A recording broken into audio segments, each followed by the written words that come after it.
Alright, so Risk of Rain 2 has just come out with a brand new DLC, The Seekers of the Storm.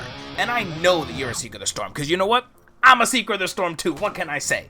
Now, I've already gotten a few of the new skins. I'm going to be making a video in the future going over a whole bunch of the new DLC that came out here, but I just wanted to go over my first impression of the first couple of stages that I actually went through in The Seeker of the Storm. Not all of them. I didn't go to Shattered Abides. I have not gone to the Helmuth Hatchery, and I haven't gone to some of the variant version of the normal stages.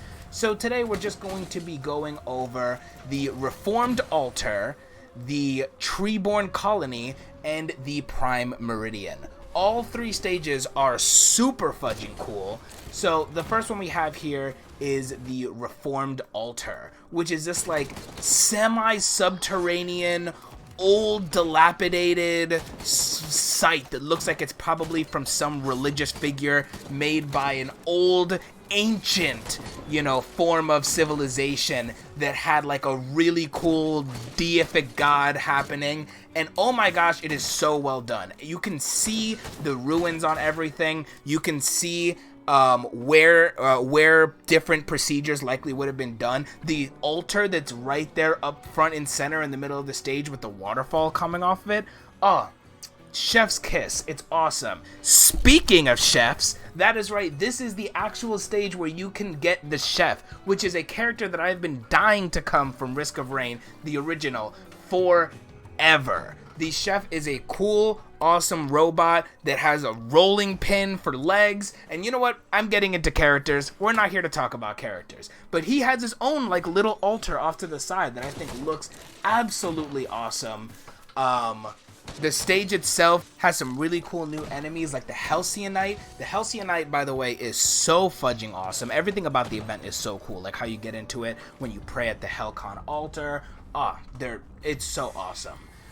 Next stage that we have is the Treeborn Colony, and oh my gosh, it's probably my favorite one so far that I've played. I just love the fact that it's like branching paths almost, and the teleporter can kind of spawn anywhere. As a matter of fact, the first time that I played it, it like spawned me in a section that felt like it was a beginning point because it branched off 3 different ways, and there was like an endpoint that was off to the side that you can go to, and that's where the actual teleporter was. I love the fact that it looks pretty lived in, like this is clearly where people stayed at for a little while, whether to stay safe. I don't really know necessarily the lore behind it, but gosh, it is just so fudging beautiful. I think the trees are super well done. The branching paths I think are super fudging cool. And I love the fact that it gives you a lot more opportunities to knock enemy off of the stages. That has always been one of my favorite ways to take out enemies in Risk of Rain. And so the fact that you can just smack them off of these tiny little branches that get you from path to path, it's so insanely well done. And then the last stage that we're going to be looking at, which is also the final stage here, is the Prime Meridian. This is where you fight the latest boss, that being the False Sun. I'm a little disappointed that the False Sun isn't the big giant face in the background, but you know what? It's alright.